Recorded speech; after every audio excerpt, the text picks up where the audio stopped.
ኢየሱስ ክርስቶስ ስም ሰላም እላችኋለሁ። እንደምን አመሻችሁ። እግዚአብሔር የተመሰገነ ይሁን። እግዚአብሔር እርቶን ዛሬ ደግሞ የእግዚአብሔርን ቃል ካቆምንበት የምንማማር ይሆናል። ዛሬ የምንማረው ከባለፈው ካቆምንበት ነው።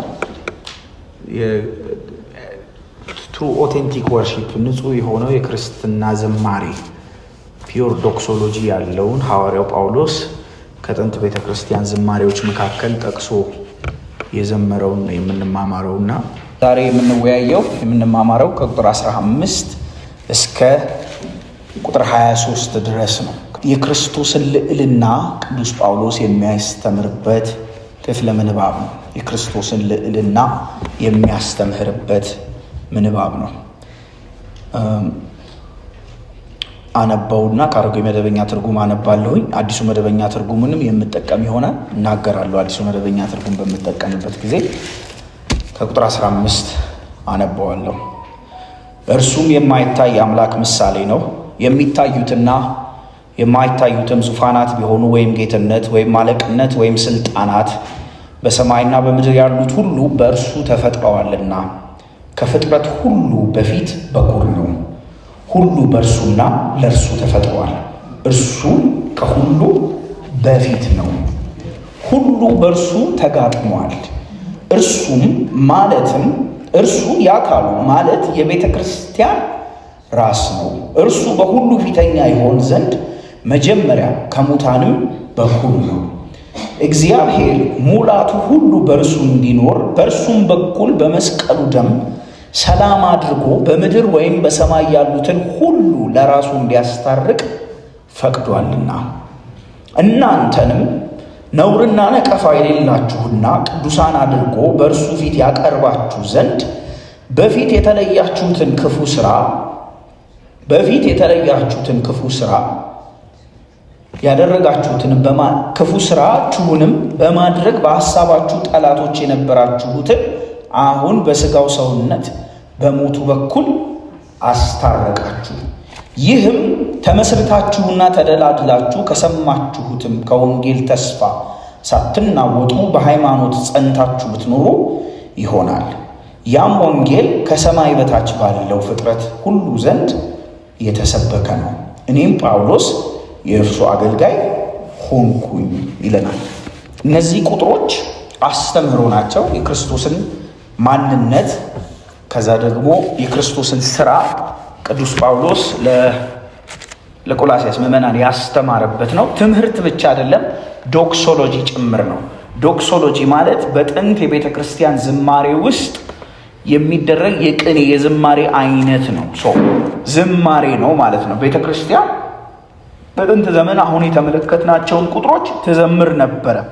ክርስቶስ ማንነት መዋጀቱን ፍጥረት ለእርሱ ከእርሱና በእርሱ እንደሆነ እንዲሁም የቤተ ክርስቲያን ራስ እንደሆነ እግዚአብሔር የመለኮት ሙላት በእርሱ እንዲያድር እንደፈቀደ ብሎም በመስቀሉ ሞት እንዳስታረቀን በፊት የተለየነውን ሕይወት እንድንለወጥ ያደረገን እሱ እንደሆነ ይሄም ደግሞ የወንጌል ተስፋ ሳንናወጥ ጸንተን ተደላድለን ብንቀመጥ በእኛ ሕይወት ላይ ፍሬ እንደሚያፈራ ያስተማረበት ይህ ክፍለ ምንባብ የሥነ መለኮት ጥናት ብቻ ሳይሆን ዝማሬም ብቻ ሳይሆን የክርስቶስ ማንነት ነው። this is a foundation for Christian faith። የክርስትና እምነት ፋውንዴሽን መሰረት ነው። ጳውሎስ በእነዚህ ቁጥሮች ውስጥ ለምዕመናኑ ሌክቸር እየሰጠ አይደለም፣ ወይም ደግሞ እያስተማረ ብቻ አይደለም። እነሆ ንጉሳችሁ ይሄ ነው እያለን ነው። እዚህ ክርስቶስን የምናይበትን መነጽር ለጌታ ለኢየሱስ ክርስቶስ ማንነትና ስራ ነገረ ክርስቶስ በሚባለው የሥነ መለኮት ቋንቋ ንጉሳችሁ ይሄ ነው እያለ ነው። ጌታን እንድናውቀው የሚያስተምርበት ከዝማሬ ከጥንት ቤተ ክርስቲያን ዝማሬ የተዋሰበት ክፍለ ምንባብ ነው። የቆላስያስ ቤተ ክርስቲያን ሐሳውያን አስተማሪዎች እያጠሉባት ነበር። በኋላ በተደራጀ መልኩ ኖስቲሲዝም የተባለው ትምህርት ጥላውን እያጠላ እየተጋረጠባት ስለነበረ የሰው ትምህርት የተለያዩ አይነት ደግሞ ክርስቶስ ማንነት ላይ የሚነሱ የተሸዋረሩ እይታዎች ቤተክርስቲያኗ ላይ ጥላ እያጠሉ ስለነበረ ይሄንንም የመከተበት ክፍል ነው። ለምሳሌ ቤተክርስቲያን አካባቢ ላይ የክርስቶስን በስጋ መገለጥ ፊዚካል ማንነቱን የሚክዱ አስተማሪዎች ትምህርታቸው እየሰረገ እየገባ ስለነበረ ይህንንም ትምህርት ዲል የሚያደርግበት ዝማሬ ነበር ይሄ ዝማሬ። ስለዚህ ዕቅበተ እምነትንም እየፈጸመ ነበር ማለት ነው። ቤተክርስቲያኗ ላይ ያጠላውን ጥላ የሰው አስተምህሮ ሐሳዊ ትምህርትና ልምምድ ትምህርትም የልምምድን ችግር ስለገጠማት ነው እቺ ቤተክርስቲያን። ጳውሎስ ይሄንን ዲል የሚያደርገው እንዴት ነው ስንል እንዴት ነው ከዚህ ጋራ ከእንዲህ አይነት የስህተት አስተምህሮ ጋር ዲል የሚያደርገው የሚነጋገረው መልስ እንዴት ነው የሚሰጠው ስንል ቤተክርስቲያኒቷ ውስጥ ያሉ ምዕመናትን በማዝናናትም በማረሳሳትም አይደለም ለስህተት ትምህርቱ መልስ የሚሰጠው። ለተጋረጠባት ቤተክርስቲያን አሁናዊ ችግር ብላ ፊት ለፊቷ ለተጋረጠባት ጋሬጣ ማረሳሳትም ማዝናናትም ሳይሆን ትክክለኛ አስተምህሯዊ መልስ መስጠት እንመለከትበታለን።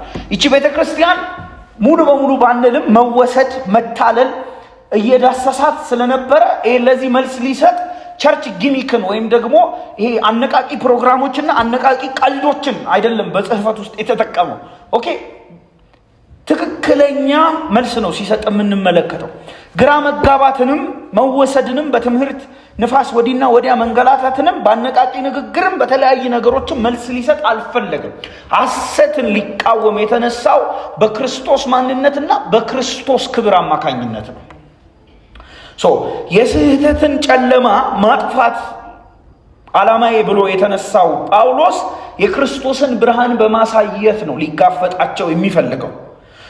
እነዚህ ቁጥሮች በጣም በጥንቃቄ በጣም በቀስታ በጣም በአምልኮ እንዲሁም ደግሞ በመደነቅ ልንማራቸው የሚገቡ ቁጥሮች እንደሆኑ ልብ ይለዋል። በዚህ መልኩ አበረታታችኋለሁ። ዕቅበተ እምነትም ነው ዝማሬም አለው። አሁናዊ ችግሮቻችንን መፍትሄ ለመስጠት የምንሞክር ደግሞ በዚህ ቤተክርስቲያን ውስጥም በኢትዮጵያ ቤተክርስቲያን ውስጥ የምንገናኝ አገልጋዮች ከጳውሎስ መማር ይኖርብናል ብዬ አስባለሁ። ምክንያቱም ችግሩ አደባብሶ ለማለፍ ወጣሪ ጥያቄዎችን በመሸሽ በማዝናናት ህዝብን በማጉላላት ሳይሆን ትክክለኛ መልስ መስጠት አስፈላጊ ነው። ለችግሮች መልስ መስጠት ይኖርብናል። እግዚአብሔር ጸጋን ያብዛልን። ይሄንን ጳውሎስ የክርስቶስን ልዕልና ማሳየት ነው ዓላማዬ ብሎ የተነሳው በእነዚህ ቁጥሮች ውስጥ። ምክንያቱም እንዳልኳቸው የክርስቶስ ማንነት ላይ ይሄ ሰብነቱ ላይ በስጋ ወደ ምድር መምጣቱ ላይ የሚክዱ መናፍቃን አስተማሪዎች አሉ። ክርስቶስ ደግሞ ብቻ አይደለም ሙላቱ ያለው መላእክትም ላይ ሙላት አለ ይላል። እንደውም በኋላ ላይ ትህትናንና የመላእክትን አምልኮ እየወደደ ማንም አይጨቁናችሁ ይላቸዋል። የመላእክትን አምልኮ መላእክትም ውስጥ የመለኮት ሙላት አለ የሚል አስተምህሮ እያጠላ ስለነበረ የክርስቶስን ማንነት ዲኢቲውን መለኮትነቱንም መልስ የሚሰጥበት ክፍለ ምንባብ ነው። ይሄ ክርስቶስን ከሁሉ በላይ አድርጎ የሚያቀርብበት ትምህርት ክፍል ነው። ክርስቶስ ከሁሉ በላይ ብየዋለሁ እኔ ርዕሱን። ክርስቶስ ከሁሉ በላይ ሱፕሪማሲውን የሚያሳይበት ክፍለ ምንባብ ነው። ከላይ እንደተማርነው ቅዱሳኑ በእግዚአብሔር ዕውቀት እንዲያድጉ ለጌታ የሚገባ ምልልስ እንዲመላለሱ ድህነታቸውን በአግባቡ እንዲረዱ የእግዚአብሔርን ፈቃድ የሚያስተውሉ እንዲሆኑ ይጸልይላቸው ነበር። ከጸለየ በኋላ ደግሞ የዓይን ማረፊያ የሚሆናቸውን የማመስገኛ ምክንያት የሚሆናቸውን እነሆ ንጉሥሽ እያለ ለቆላስያስ ቤተክርስቲያን ክርስቶስን ነው የሚያሳያቸው። ክርስቶስን በሶስት መልኩ ሉዓላዊ ነው ብሎ ይገልጠዋል። የመጀመሪያው በፍጥረት ውስጥ ሉዓላዊ ነው ይለዋል። ሁለተኛ በቤተ ክርስቲያን ውስጥ ሉዓላዊ ነው ይለዋል። ሶስተኛ ደግሞ በመዋጀት ውስጥ ወይም በሪዴምቲቭ ሚኒስትሪ ውስጥ በቤዝወት አገልግሎት ውስጥ ሉዓላዊ አድርጎ ክርስቶስን ያቀርበዋል። የክርስቶስን የበላይነት በፍጥረት ላይ በቤተ ክርስቲያን ውስጥና በመዋጀት ስርዓት ውስጥ ያሳየናል።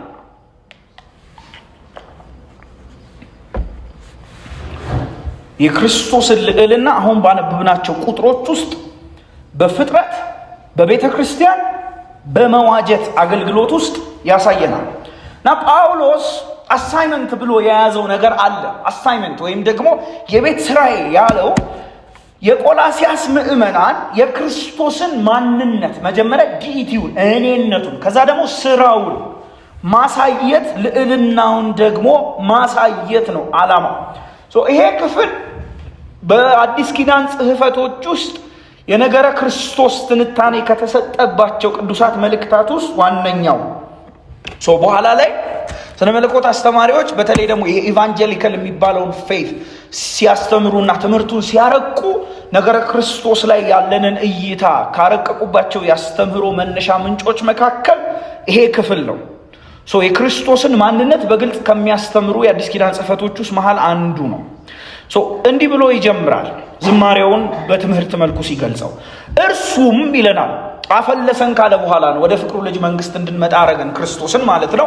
እርሱም የማይታይ አምላክ ምሳሌ ነው። የመጀመሪያ የማይታይ አምላክ ምሳሌ ነው ይለናል። ክርስቶስ ማንነቱን ሲነግረን የማይታይ አምላክ ምሳሌ ይለናል። እግዚአብሔርን ማንም አላየውም። ይሄ የመጽሐፍ ቅዱስ እውነታ ነው፣ ትምህርት ነው። ይህ ግን የተወደደው ልጁ የእርሱ ምሳሌ የሆነው የእርሱ አምሳያ የሆነው የእሱ መገለጫም ጭምር የሆነው የማይታይ አምሳያ የሆነው እርሱ ነው ይለናል። ስለዚህ የሚታይ ምስላዊ መገለጫ ነው ይለናል ክርስቶስ። ክርስቶስ is the visible representation of the invisible God። ኢየሱስ ክርስቶስ የሚታይ መገለጫ ነው የማይታየውን አምላክ። ክብር ለእግዚአብሔር ይሁን። ኢሜጅ ነው ይለዋል፣ ምሳሌ፣ አምሳያ፣ visible expression of the invisible God። የማይታየው ወደኛ ሰፈር ሊቀርበው የማይችል ማንም ሊቀርበው በማይችል ብርሃን ውስጥ የሚኖረው እግዚአብሔር የእርሱ ምሳሌ ነው። ምሳሌ ማለት አምሳያ፣ መገለጫ፣ መገለጥ ማለት ነው። ተመሳሳይ ላይክነስ እንደማለት ነው። ዕብራውያን መጽሐፍ ምዕራፍ 1 ቁጥር 3 ላይ ይሄንን የሚያግዝ ክፍል አለ።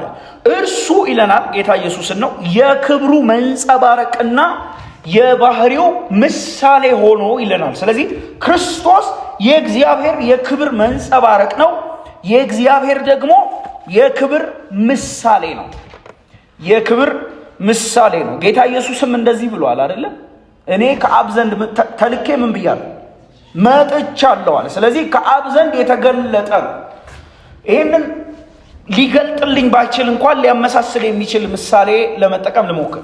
እኛ አሁን ያለንበት ምድር ላይ ፀሐይ እንደዚህ ትዞራለች የለም? አራት ዞር ምድር ነች የምትዞረው። ተው እንጂ ምድር እንዲህ ምን ትላለች? ትዞራለች ጎበዞች። ስለዚህ ምድር ስትዞር ፀሐይ መታ እዚህ መታ ነው እንዲህ የምታበራልን። አሁን እዚህ ሰሚት ሁለተኛ በርጋ ቆማ ነው የምታበራልን። ፀሐይ እንዴት ነው የምታበራልን? ካሳንቺስ ጋር ሆና ባለችበት ሆና ጨረሮቿን ትለቃለች።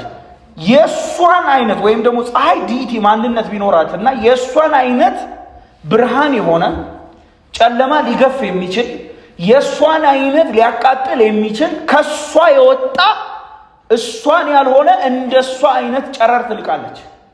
ያ ጨለማችንን ምን ይለዋል?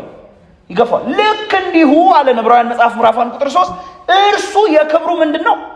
መንጸባረቅ። ስለዚህ የእግዚአብሔር አይነት ክብር አለው፣ ግን እግዚአብሔር አብ አይደለም። ከእግዚአብሔር ዘንድ ግን ወጥቶ የመጣ ብርሃን ነው ክርስቶስ። ስለዚህ የማይታየውን አምላክ ለማየት ኢየሱስን ማየት በቂ ነው። ክብር ለኢየሱስ ይሁን። እሺ፣ የማይታይ አምላክ ምሳሌ ነው። ሉዓላዊነቱን በፍጥረት ውስጥ እንመልከት።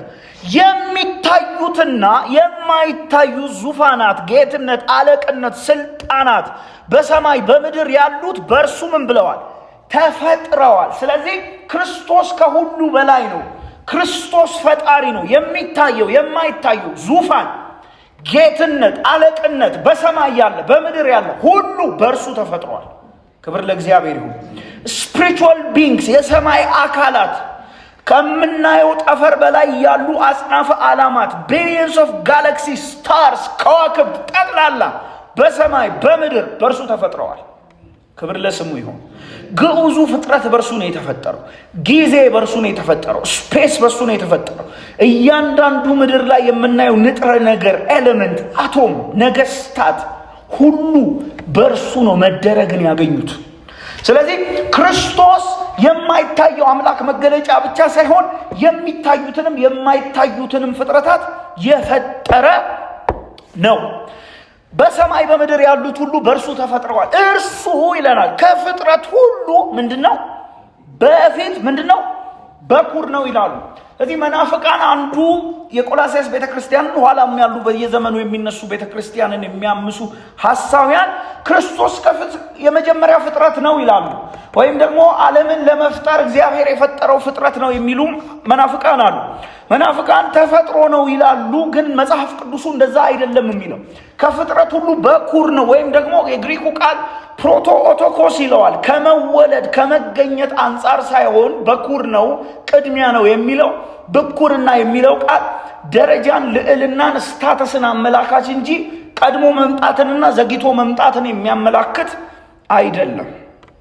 ከፍጥረት ሁሉ በፊት በኩር ነው ሲል ሊናገር የፈለገው መጀመሪያ የተወለደ ነው እያለ ሳይሆን ከፍጥረት ሁሉ ልዩ ነው፣ ከፍጥረት ሁሉ ዋና ነው፣ ከፍጥረት ሁሉ የተለየ ነው፣ ራንኩ፣ ደረጃው፣ ልዕልናው ከፍ ያለ ነው እያለ ነው። ፕሮቶኮስ የሚለው ቃል ይሄንን ነው። ባለስልጣንነትን፣ ደረጃን፣ ማንነትን፣ ልዕልናን አመላካች እንጂ ቅድሚያ መወለድን የሚያመላክት አይደለም። ለምሳሌ መጽሐፍ ቅዱሳችን ውስጥ ይሄ በተደጋጋሚ ጊዜ እንመለከተዋለን። መዝሙረ ዳዊት ምዕራፍ 89 ቁጥር 27 ላይ ለምሳሌ ዳዊት በኩር ተብሎ ተጠቅሷል። በኩር ተብሎ የተጠቀሰው በደረጃ ዋነኛ ባለስልጣን ስለሆነ እግዚአብሔር እሱ ላይ ዓላማ ስላለው እንጂ ዳዊት የመጀመሪያ ልጅ አይደለም በቤቱ አይደለም። ታስታውሱ ከነበረም ደግሞ እግዚአብሔር እስራኤልን ማለት ነው የበኩር ልጄ ብሎ ጥቅሱ ጠርቶታል አይደለም። የበኩር ልጄ በኩር ተብሎ እስራኤል ሲጠራ በዘጸአት መጽሐፍ ምዕራፍ 4 ላይ እስራኤል የተለየ የተመረጠ ለእግዚአብሔር የተለየ ፍጥረት እያልነው ነው እንጂ እስራኤል የእግዚአብሔር የፍጥረት መጀመሪያ ነው እያልን አይደለም። የመጀመሪያው ፍጥረት እስራኤላዊ ስላልነበረ። ስለዚህ መጽሐፍ ቅዱሳችን ይህንን በተደጋጋሚ ጊዜ ያስቀምጣል። በዚሁ አግባብ ክርስቶስ በኩር ነው ሲል ክርስቶስ ከፍጥረት ሁሉ በኩር ነው። ክርስቶስ ስልጣን አለው፣ የፍጥረት ሁሉ ገዢ፣ ሁሉን ፈጣሪ፣ ሁሉን አድራጊ፣ በሁሉ ላይ አንደኛ፣ በሁሉ ላይ ሉዓላዊ እያለን ያለው። ምን ፈጠረ ስንል የሚታየውን የማይታየውን ሰማይንም ምድርንም ፈጠረ እያለን ነው። እንዳልኳችሁ እቺ ቤተክርስቲያን ላይ የመላእክትን አምልኮ ከዛ ደግሞ ባለፈቃዳቸው የሚገቡ በከንቱ የሚታበዩ አስተማሪዎች ትምህርታቸውን እየነዙ ነበር በዚች ቤተክርስቲያን ላይ። ኖ እሱ ከፍጥረት ሁሉ በኩር ነው ሲል እሱ ከፍጥረት ሁሉ የተለየ ነው። ስለዚህ እነዚህ ሰዎች በመላእክት መኖር ይደነቃሉ፣ መላእክትንም ለማምለክ ይዳዳሉ። ምን ይዳዳቸዋል? እርሱ ከፍጥረት በሙሉ ምንድን ነው? በኩር፣ የተለየ ነው።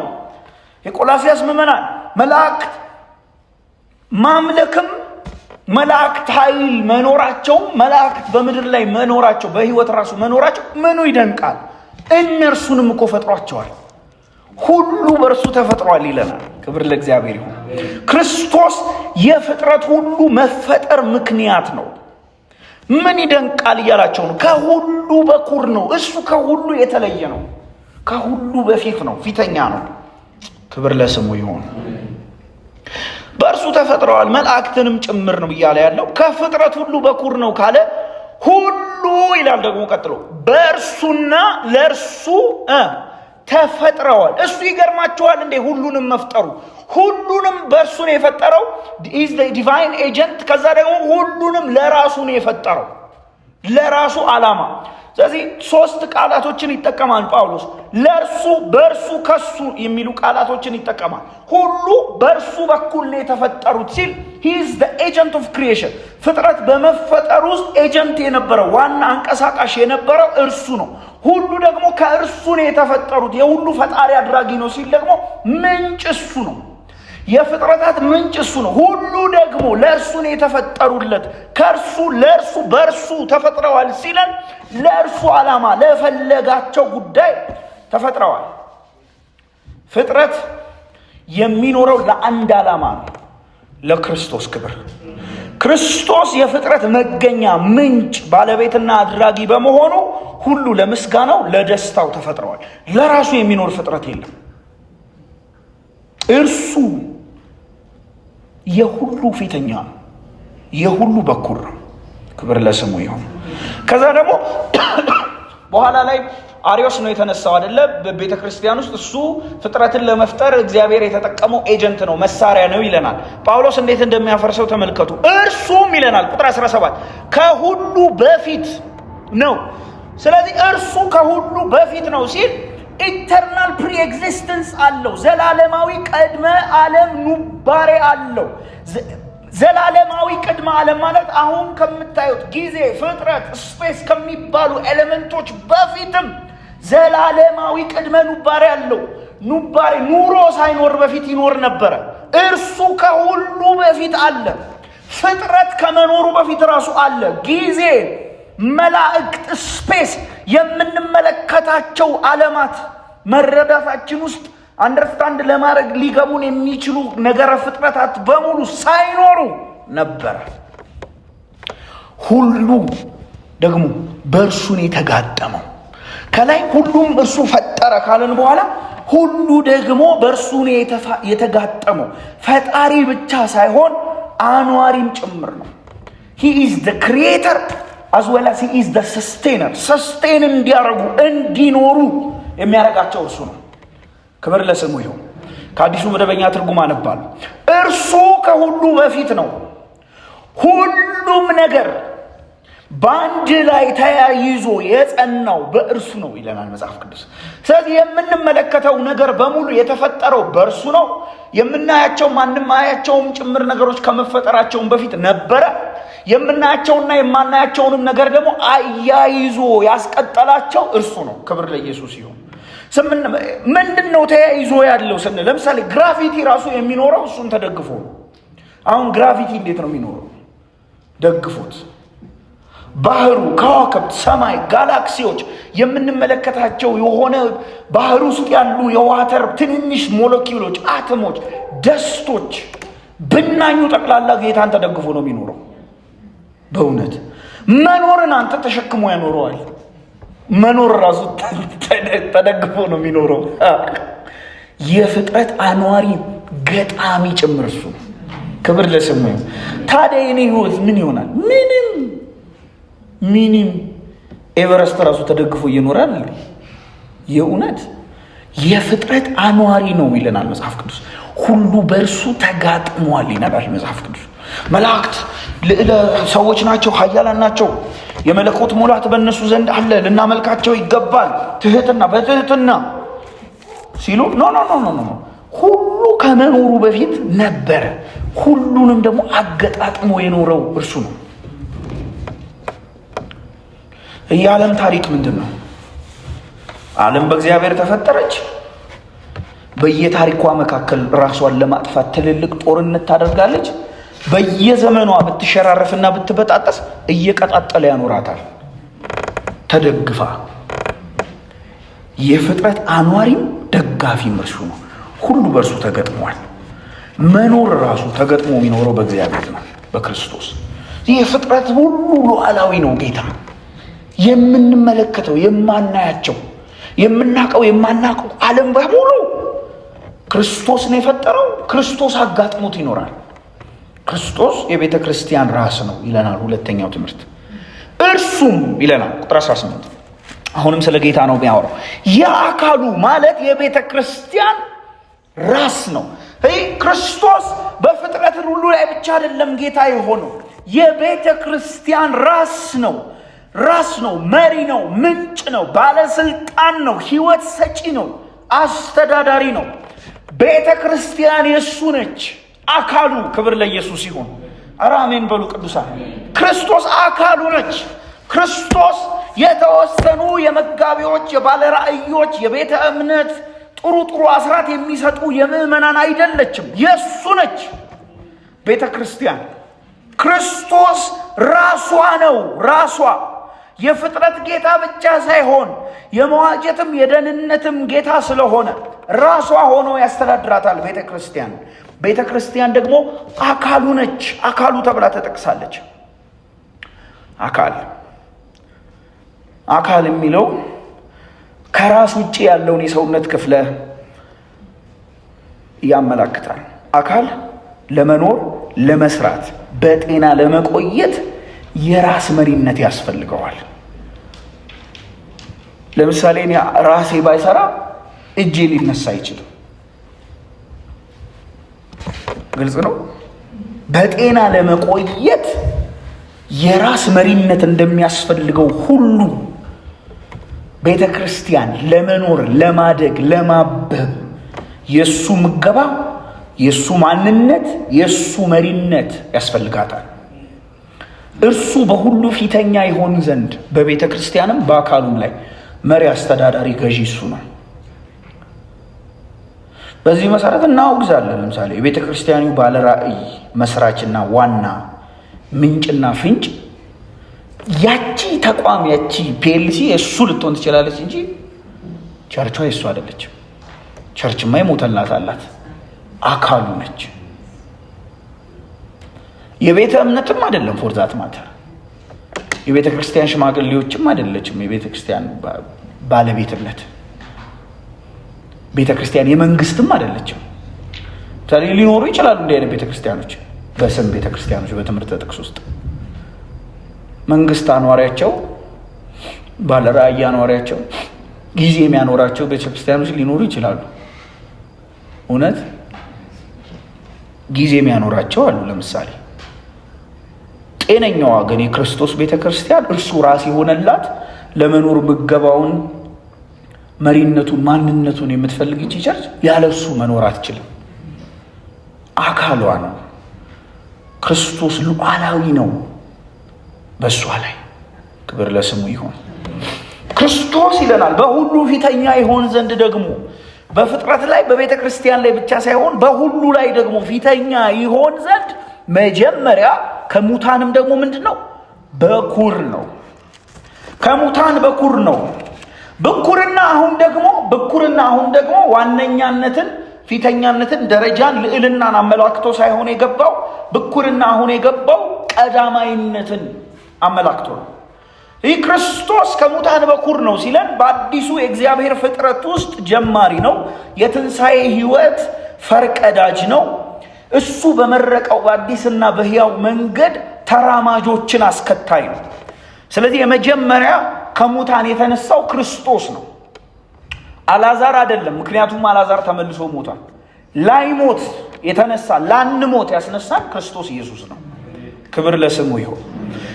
ቁጥር 19 አሁን ኢንቴንሲፋይ እያደረገው ነው የሚሄደው ጳውሎስ፣ እያጠበቀው ነው የሚሄደው። ተመልከቱት ቁጥር 19 አሁን ከሙታን በኩር ነው እግዚአብሔር ይለናል። በደንብ ተመልከቱት።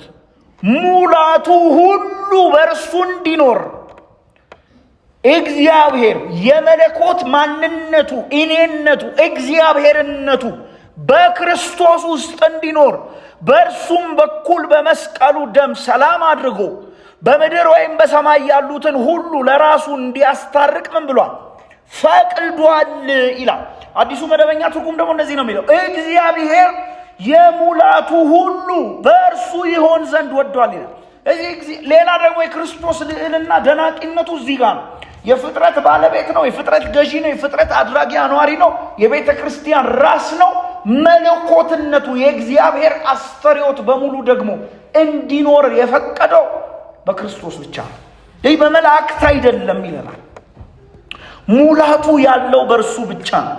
ቆላስይስ ውስጥ የገባው ኑፋቄ ቅድም እንዳልኳችሁ የእግዚአብሔር መለኮተ ሙላት የተከፋፈለ በኃይላት፣ በዙፋናት፣ በስልጣናት፣ በጌትነት፣ በመላእክት ውስጥ የሰፈረ ነው የሚሉ አስተማሪዎች ነበሩ። አይደለም። ሙላቱ ኤንታይሪቲ፣ ሁለንተናው አምላክን አምላክ የሚያስብሉ እኔነቶች በሙሉ እንዲኖሩ የፈቀደው የወደደውም በኢየሱስ ብቻ ነው።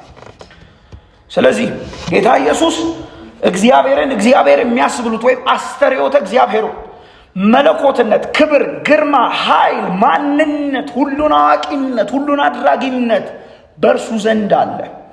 ያነሰ፣ የተጓደለ፣ የተከፈለ አይደለም። የመለኮት ሙላት ሁሉ በሰውነቱ ይኖራል። ፈቅዷል፣ በእርሱ ይሆን ዘንድ ወዷልና ነው የሚለው። ይህ ክርስቶስ ምልኡና ፍጹም የሆነ መለኮት ሙላት በእርሱ ውስጥ እንዲኖር አድርጓል እግዚአብሔር።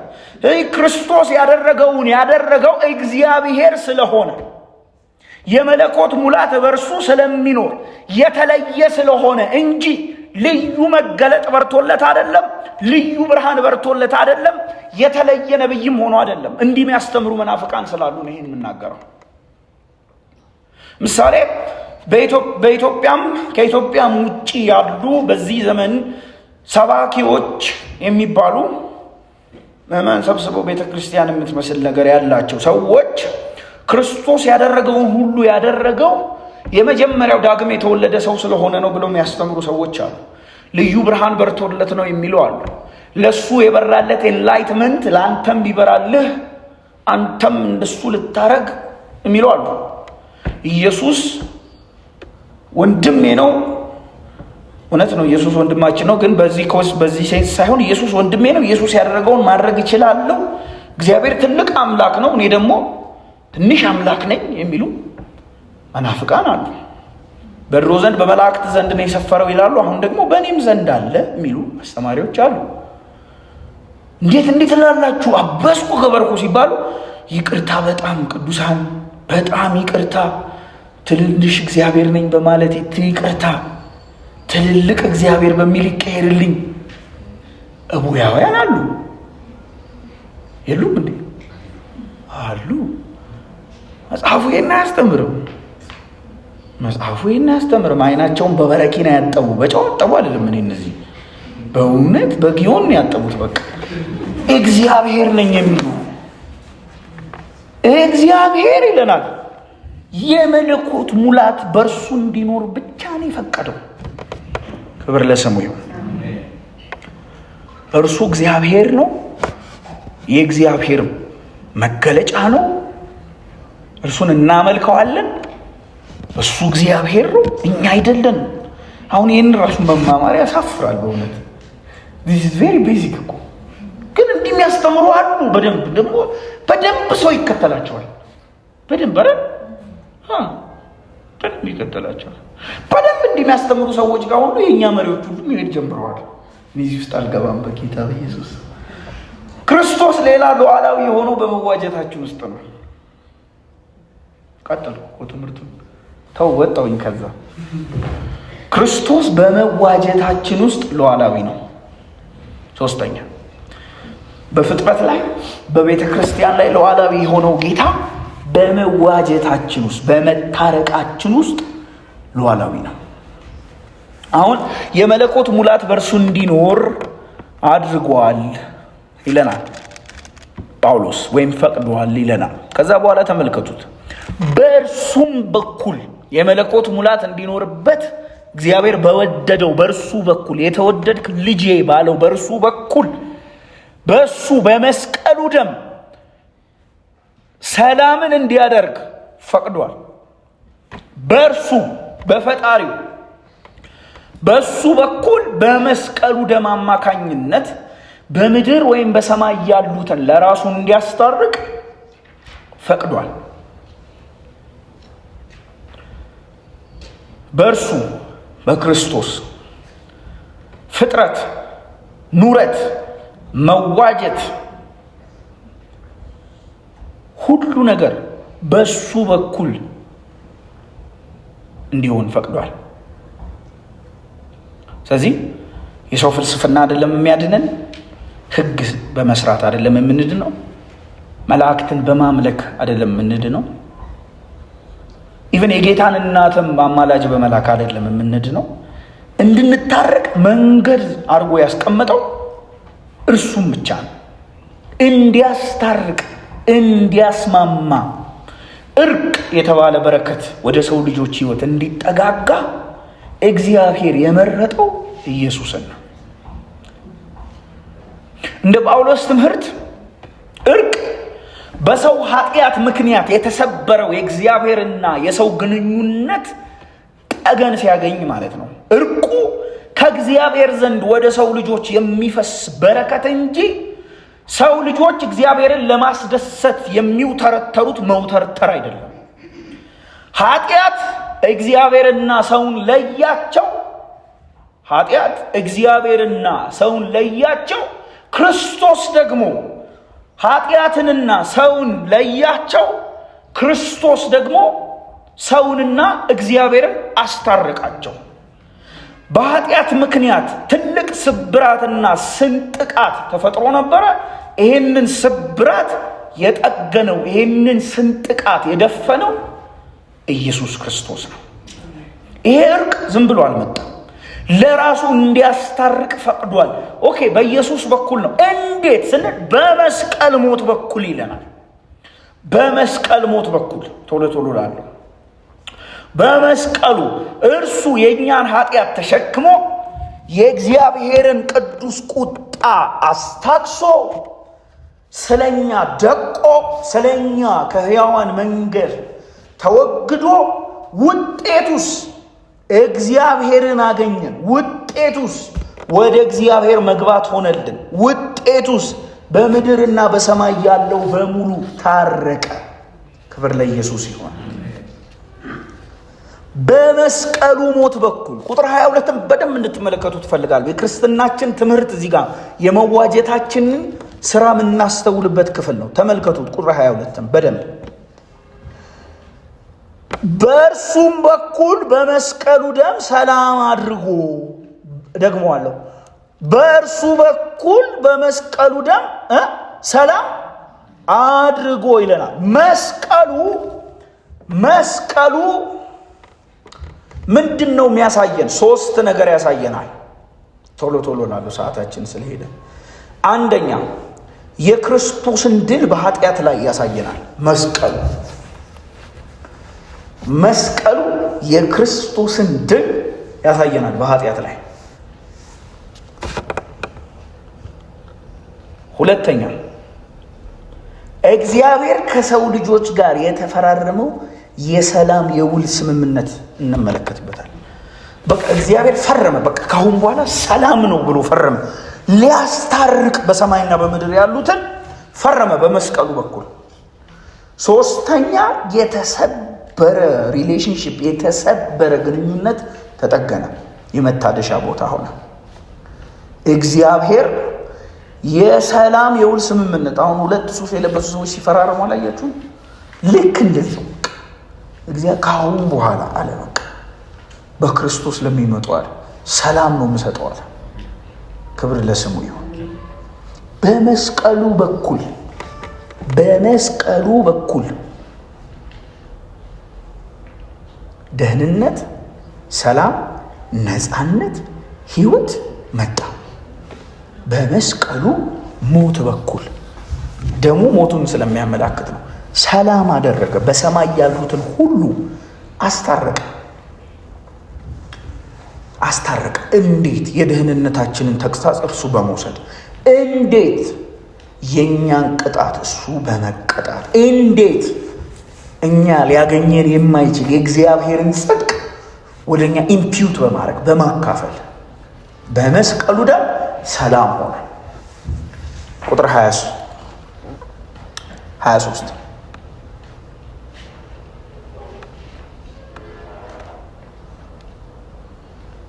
አክቹሊ ከ21 ላይ ነው። ከአዲሱ መደበኛ ትርጉም አነባለሁ። ቁጥር 21 ከአዲሱ መደበኛ ትርጉም ከክፉ ባህሪያችሁ የተነሳ ቀድሞ ከእግዚአብሔር የተለያችሁ በሐሳባችሁም ጠላቶች ነበራችሁ ይለናል። ጠላቶች ነበራችሁ። አስታረቀን፣ በክርስቶስ ታረቀን የሚለውን ነው። ግን እንዴት ነበርን? ዋት ወር አወር ስቴት፣ ምንድን ነበር የነበርንበት ሁናቴ ስንለው በእርሱ ከመለወጣችን በፊት ነው። የተለያችሁበትን ክፉ ስራ በማድረግ በአሮጌ መደበኛ ትርጉም በሐሳቦች ጠላቶች ነበራችሁ ይለናል። ስለዚህ እንዴት ነበርን ስንል ከክፉ ባህሪያችን የተነሳ ጠላቶች ነበርን። የተለያችሁ ነበራችሁ ይላል አይደለም? የተለያችሁትን ነው የሚለው አሮጌ መደበኛ ትርጉም። አዲሱ ግን በደንብ የተሻለ ይገልጠዋል። ከክፉ ባህሪያችሁ የተነሳ ቀድሞ ከእግዚአብሔር የተለያችሁ ነበራችሁ። ስለዚህ ምን አይነት ነበርን? በመስቀሉ በኩል ሰላም ከመሆኑ በፊት ስንል የተለየን ነበርን። መለየት ማለት የተቀደስን አሪፍ እያለ አይደለም። ኤሊኔትድ የሆንን የተወገዝን፣ አታስፈልጉም የተባልን፣ ጥግ ያዙ የተባል የተለያችሁ ባዕዳን ነበራችሁ። እንደውም ጠላቶች ይለዋል። ሶስተኛ ደግሞ ምንጩ ምንድን ነው ስንል ክፉ ባህሪያችሁ ነው ይሄንን ያደረገው። ኃጢአታችሁ ስለዚህ መጽሐፍ ቅዱሳዊ አንትሮፖሎጂ፣ መጽሐፍ ቅዱሳዊ ስነሰብ የሰው ልጅ አሪፍ ነው፣ የሰለጠነ ነው፣ የተማረ ነው፣ ነባቢ እንስሳ ነው፣ ከነ ቺምፓንዚ ይሻላል አይሻልም፣ የተለየ ጠላት፣ ክፉ፣ የጠፋ፣ የታመመ፣ የራቀ፣ ያመፀ መቃብር ሰፈር የተጣለ ነበር የሰው ልጅ። አንዳንድ መናፍቃን እዚህም ጋር ስትረስ አደርጋሉ። የሰው ልጅ እንዴት የከበረ ቢሆን ነው፣ እንዴት አሪፍ ቢሆን ነው የእግዚአብሔር ልጅ ወርዶ የሞተለት ይላሉ። ኖ የሰው ልጅ እንዴት የቦካ I'm sorry for the word። እንደውም በልዳሮስ እንደዚህ ነው የሚለው እኮ ትል የሆነ የሰው ልጅ አይደል፣ ብስብስ የሆነ የሰው ልጅ ነው የሚለው። ስለዚህ የሰው ልጅ ትል የሆነ እኔ አይደለም ያልኩት በልዳዶስ ነው። በልዳዶስን ጠይቁት። የታመመ፣ የራቀ፣ የጠፋ፣ በኃጢአት መርዝ የተበላሸ፣ በኃጢአት እየሰመጠ የነበረ ሳይሆን በኃጢአት ባህር ውስጥ ሰምጦ ጥግ ላይ ዲኬ እያደረገ እየበሰበሰ የነበረውን ፍጥረት እንዲህ ነበረ የሰው ልጅ። አንትሮፖሎጂያችን ይሄ ነው። የተማርን ብንሆን ያልተማርን፣ የሰለጠንን ያልሰለጠንን፣ የከተማ የገጠር፣ ያገባን ያላገባን፣ ኃጢአተኞች፣ የተለያችሁ፣ እንደውም ጠላቶች ይለዋል ደግሞ ሌላኛው ቃል። ይህ ጠላቶች፣ በእግዚአብሔር ላይ ያመፅን። ይህንን ክፍል ሮሜ መጽሐፍ ምዕራፍ 3 ከቁጥር 11 በደንብ ያመሳክረዋል። አይሁድንም አሕዛብንም በአንድ ላይ ከሰናቸዋል። እግዚአብሔርን የሚፈልግ የለም አንድ ስንኳ፣ ጻድቅ የለም አንድ ስንኳ፣ አስተዋይ የለም አንድ ስንኳ። በዓይኖቻቸው ፊት እግዚአብሔርን መፍራት የለም። የሰላምን መንገድ አያውቁም። አይደለም፣ ምሕረት የለሾች ናቸው። እግሮቻቸው ደምን ለማፍሰስ ፈጣኖች ናቸው። ከከንፈሮቻቸው በታች የእባብ መርዝ አለ። እግዚአብሔርን አልፈለጉትም፣ በመንገዱም አልሄዱም። የሰው ልጆች ነውረኞች። መጽሐፍ ቅዱስ ነው የሚለው። አምሶሪ ከዋክብትና ጨረቃ እንኳን በፊቱ የማይደምቅለት እግዚአብሔር ትል የሆነ የሰው ልጅ፣ ብስብስ የሆነ የሰው ልጅ እንዴት ይጸድቃል? እንዴት ጠላት የሆነ የተጣለ የራቀ መራቅ እንዴት እንደምገልጸው አላውቅም። የኤሊኔትድ የሆነ ከእግዚአብሔር አታስፈልግም ተብሎ የተጣለ ምን ሆነ ይሄ የሰው ልጅ ስትሉ ከአዲሱ መደበኛ ትርጉም ነው። አሁን ግን ክብር ለኢየሱስ ይሁን፣ ነውርና ነቀፋ የሌለባችሁ ቅዱሳን አድርጎ በእርሱ ፊት ሊያቀርባችሁ በክርስቶስ ሥጋ በሞቱ በኩል አስታረቃችሁ። ክብር ለኢየሱስ ይሁን። አረ ስለ ግን ጌታ የተባረከ ይሁን። አሁን ግን በፊት እንዲህ ነበራችሁ። አሁን ግን ነውር የሌላችሁ ነቀፋ የሌላችሁ ቅዱሳን አድርጎ በፊቱ ሊያቀርባችሁ በክርስቶስ በሥጋው በኩል አስታረቃችሁ። ክርስቶስ ከነበርናበት ከኃጢአት የሕይወት ምልልስ አውጥቶ ቅዱሳንና ነውር አልባ ሊያደርገን በሞቱ አስታረቀን። ይሄ ደግሞ የክርስቶስን ሂዩማኒቲ፣ የክርስቶስን ማንነት፣ ሰብነት ለሚክዱ መናፍቃን ትምህርታቸውን የሚቃወምበት ክፍል ነው። ምክንያቱም በሥጋው ሰውነት ይላል አይደለም። በሥጋ ሰውነት፣ በሥጋ አልመጣም፣ ሌላ ፋንተም ቦዲን የለበሰው ሥጋ የሚመስል ግን ሥጋ ያልሆነን የለበሰው ሲሉ ኖ ይላቸዋል። ስለዚህ ክርስቶስ ከነበራችሁበት የኃጢአት ጭቃና ረመጥ አውጥቷችሁ ነውር አልባ ቅዱሳን በፊቱ ደግሞ እንከን የሌለሽ ያለ ነቀፋ እንድትሆኑ ሊያቀርባችሁ ሞተላችሁ። ክብር ለኢየሱስ ይሁን። ቅዱስ እንድትሆኑ፣ ነቀፋ የሌለው እንድትሆኑ፣ ቅዱሳን እንድትሆኑ። በዚህ ቁጥሮች ላይ 4 መሰረታዊ ክርስትና ትምህርቶች አሉ። አንደኛ በሥጋው ሰውነት ሲል ማንነቱን ሰብነቱን ያሳያል። ሞቱን ሲል ምትካዊ ማስተሰረዩን ያሳያል። ሶስተኛ ቅዱሳን ነውር አልባ አድርጎ ሊያቀርባችሁ ሲል ዶክትሪን ኦፍ ጀስቲፊኬሽን ወይም የመጽደቅ አስተምህሮን ያሳያል። አራተኛ ቅዱሳን ሊያደርጋችሁ ሲል የመቀደስ አስተምህሮን ወይም ዶክትሪን ኦፍ ሳንቲፊኬሽንን ያሳያል። ቶሎ ላለው አሁን ግን ነውርና ነቀፋ የሌለበት አድርጎ በእርሱ ፊት ሊያቀርባችሁ ሰጠ፣ ራሱን ሞተላችሁ ይላል። ሊያቀርባችሁ ማቅረብ ምን ማለት መሰላችሁ? ነውር አልባና ነቀፋ የሌለበት አድርጎ ማቅረብ የኮርትሩም የፍርድ ቤት ቋንቋ ነው። አትፈለጉም፣ አትሆኑም፣ ከእግዚአብሔር ክብር የጎደላችሁ ናችሁ የተባለው የሰው ልጅ እንዲቀርብ ምን አይነት አቀራረብ እንዲቀርብ?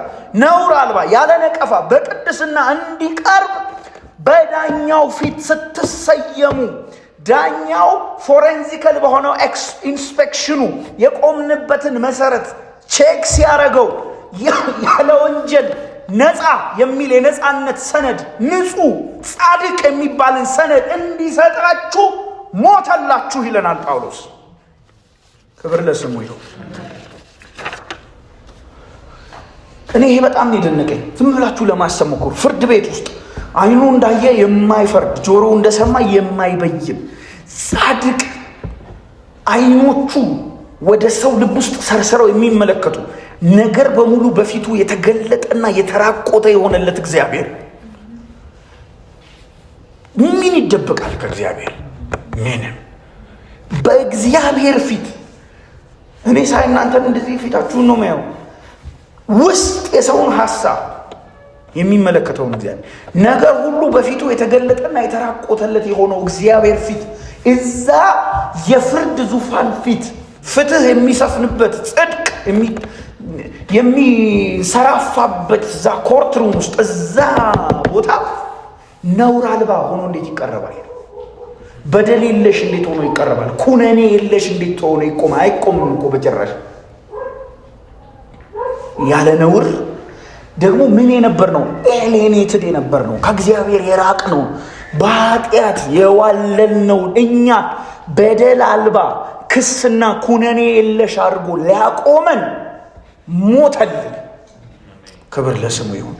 ቅዱስ አድርጎ ሊያቀርባችሁ ቅዱስ ተብሎ ታወጀ። እዛ ቦታ ላይ ዝም ብላችሁ ለማሰብ ሞክሩ። ስንት ወንጀል የሰራ የወንጀል ዶሴው ቢገላበጥ ምድር ራሱ ባይበቃው፣ ዮሐንስ እንዳለው ማለት ነው፣ ምድር እስከማይበቃው ድረስ የኃጢአት መጠናችን ያንዳንዱ የሁላችንም ጭምር እንጂ ከሲሆን የቀበለ አቅም በላይ የሆነን የኃጢአት ዶሴ ይዘን ነውር አልባ በጌታ በኢየሱስ ስም ሰውየው ራሱ እኔ ግን ኃጢአተኛ ነኝ ይላል እኮ ሰውየው ራሱ ሰው ባያመሳክርበት። እንዴት ስትሉ በክርስቶስ በሞቱ በኩል እንዴት ኃጢአታችሁን ወስዶ ጽድቁን ሰጥቷችሁ፣ እንዴት የመጨረሻ ውሳኔ ተብሎ ሲደመደም በስራዬ ሳይሆን በሰራልኝ ታይቼ በእኔ እንደዚህ ቢያይኝ ግልብ ነኝ፣ የኃጢአት ጭቃ ያጨማለቀኝ፣ በኃጢአት ጭቅቅት ያደፍኩ በክርስቶስ ያየኛል። ጻድቅ ነኝ ብዬ ለመናገር አላፍርም። ስንት የኃጢአት ዶሴ ተሸክሜ፣ ለምን? በክርስቶስ ነው የሚያየኝ። ቅዱስ ተብሎ ተጠራ ይሄ የሰው ልጅ። ከዛስ ሁለተኛው ነቀፋ የሌለበት ብሌምለስ ነው የሚለው እንግሊዘኛው። ነቀፋ የሌለበት እንከን አልባ የሆነ ግድፈት የሌለበት የተወሰደው ከኔ የተመጠጠው የኃጢአት አረፋ ከመጽዳቱ የተነሳ እግዚአብሔር በክርስቶስ ሲያየኝ የክስ ወረቀት የተደለዘልኝ ወንጀለኛ የሚል ከሳሽ መጥቶ ቢከሰኝ ምስክር የለም፣ ዶሴን በሙሉ ቀዶ አቃጠለልኝ። ሲያየኝ ያለ ነቀፋ ዕዳው ሲባል ተከፍሎለታል እየተባለ እንዲህ ሊያረገኝ በስጋው እንዴት ምን ሰራ? በስጋው መታረቅ እንዳገኝ መቅረብ እንዳገኝ ያለ ነቀፋ ቅዱስ መሆን እንድችል በሰውነቱ ሞተልኝ። ለምንድን ነው የሞተው? ኃጢአት በመጀመሪያው አዳም አለመታዘዝ በሰው ገባ። ልክ እንዲሁ መዋጀቴም በሁለተኛው አዳም መታዘዝ ገባ።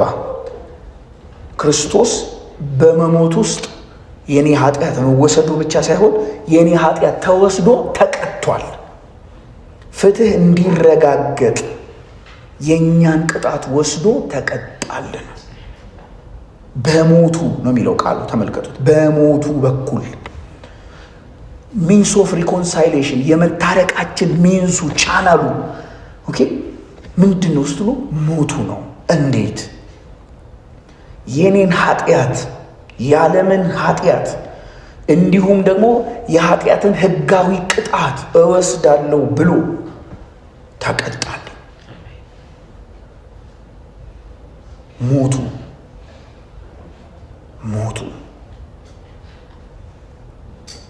ሰዓት እንደወሰድኩ አውቃለሁ፣ ግን በደንብ እንዲገለጽልን ስለምፈልግ ነው። አንዴ ላስቸግራችሁ ሶስታችሁ ነው። አቤል ከትልቅ ይቅርታ ጋር ቅዱሳን ፍትህ እንዴት እንደሚረጋገጥ ለማሳየት ነው። መሀል ላይ የሚቆመው ዳኛው ነው። እሺ በቃ እሱን አቃቢ ግን አልኩ አንተን እሺ እሱን ኃጢአተኛ አድርገን እሺ ኃጢአተኛው በዚህ ዳኛ በዚህ አቃቢ። አሁን ይሄ ፍርድ ቤት ነው ብላችሁ አስቡ።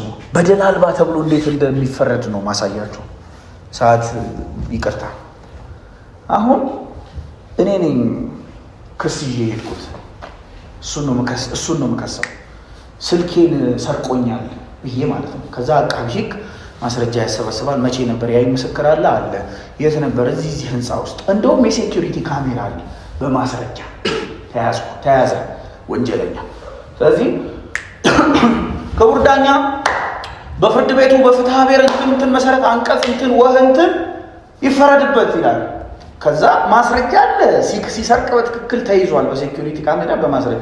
እናንተ ፍርድ ቤት ውስጥ ያላችሁ ታዳሚያን አሁን ዳኛው ለቅቄዋለሁ ቢል በቃ ቻው ቢል ምንድን ነው የምትሉት እናንተ?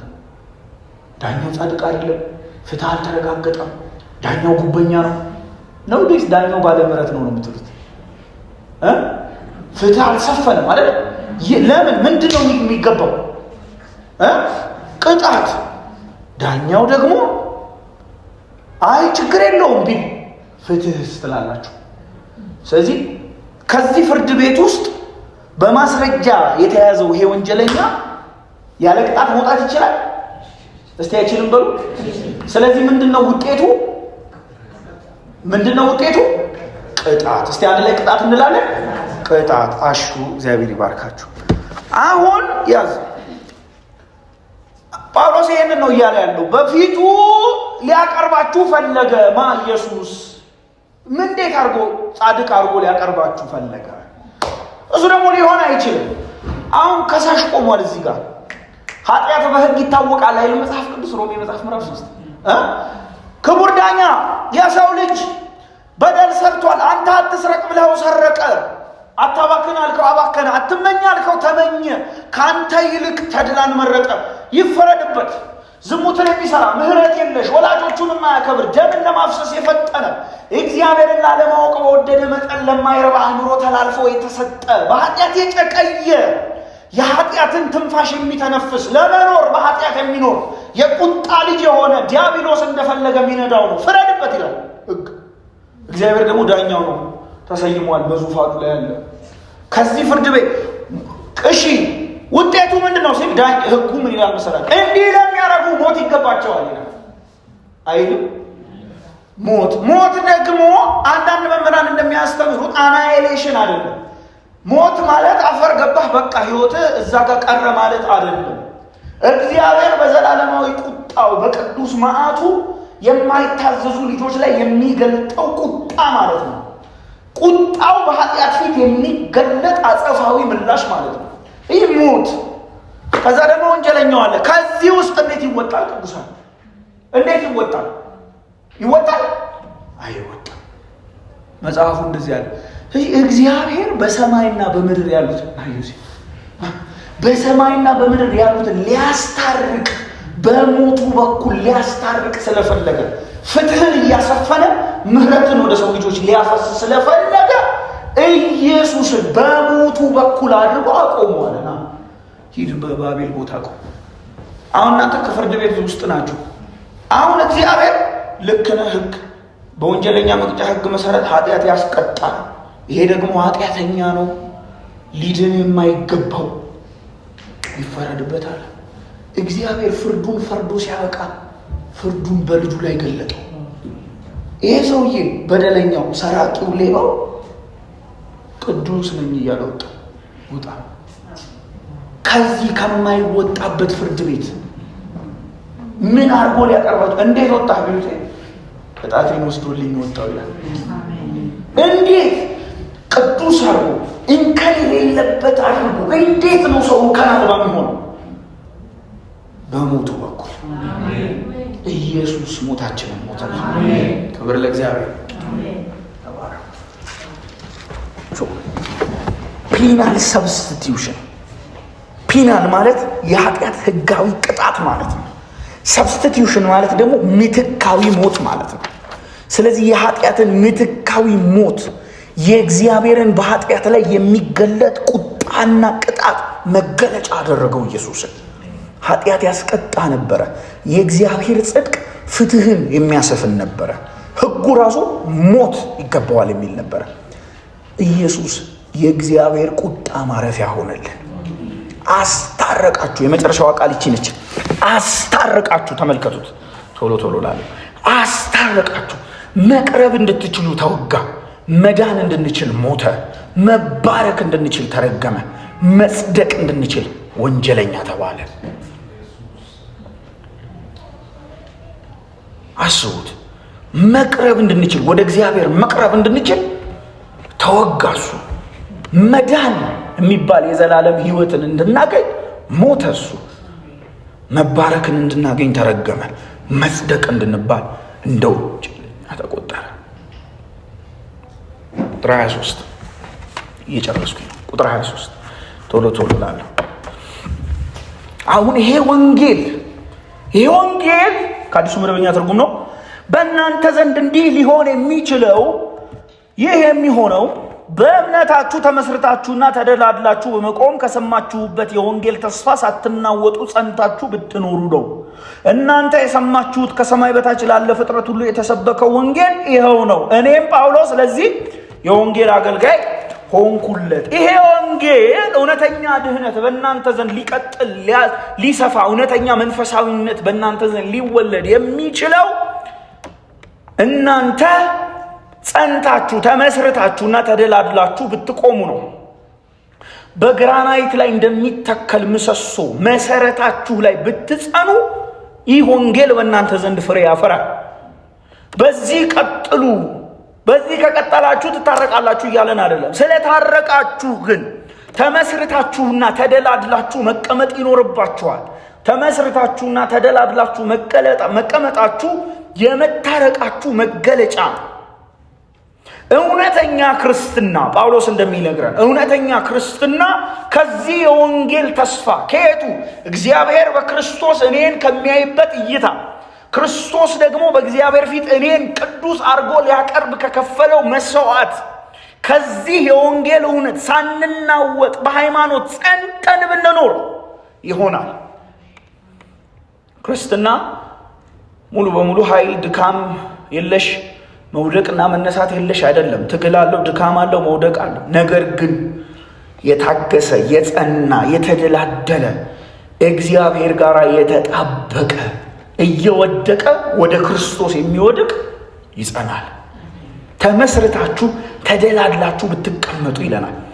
መመስረት፣ አለመዞር፣ ወደኋላ ወደዚህና ወደዛ፣ ሶሊድ ፋውንዴሽን ላይ መተከል፣ መደላደል፣ የማይንቀጠቀጥ ተደላድሎ መቀመጥ፣ መተከል ማለት ነው።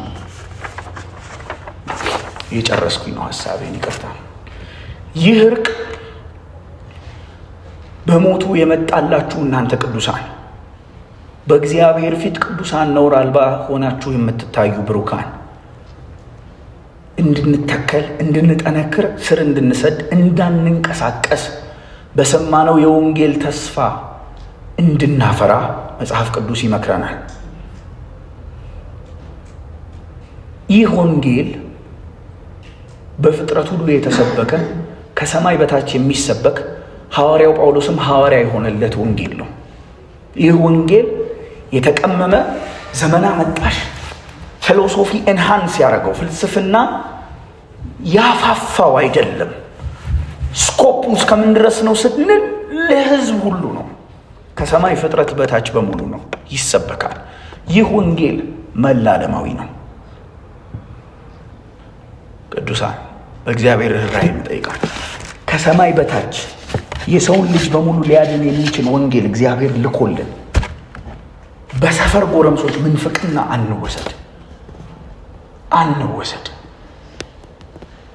የሚጸና ከወንጌል ተስፋ የማይናወጥ ክርስቶስ የሞተለት ክርስቶስ የቀደሰው ይህ ሕዝብ ወንጌሉ መላለማዊ ነው ከፍጥረት በታች ከዛ ደግሞ እኔ ወንጌል አገልጋይ ሆኜለታለሁ ይለናል ጳውሎስ።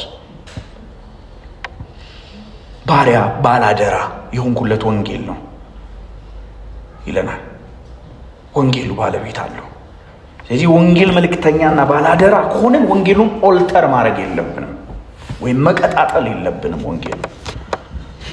ስለዚህ ይህ ወንጌል፣ ይህ የከበረ እግዚአብሔር በክርስቶስ የሰራው ወንጌል በእናንተ ዘንድ ፍሬ እንዲያፈራ በስጋው ያስታረቃችሁ ይህ የኢየሱስ ክርስቶስ ስራ በእናንተ ዘንድ እንዲጸና ከሰማችሁበት መሰረት ተደላድላችሁ ተቀመጡ፣ ተመስረቱ። ከሰማችሁት የሃይማኖት ወንጌል አትናወጡ። ስር መስደድ፣ መደላደል፣ የክርስቶስ ወንጌል ላይ ፍሬ ማፍራት ያስፈልገናል። በወንጌል ተስፋ ላይ መራመድ ይበጀናል። ወንጌሉን መጣበቅ፣ በወንጌሉ ፍሬ ማፍራት ሐዋርያዊ ምክሩ ነው ጳውሎስ። ይህ ዘመን አመጣሽ ከፍጥረት በታች ያልተሰበከ ጳውሎስ የማያውቀው ሐዋርያ ያልሆነለት የሕዝብ፣ የሀብት፣ የስልጣን፣ የስሜት፣ የትዳር፣ የብልጽግና ወንጌል አንከተል። እግዚአብሔር ጸጋን ያብዛልን።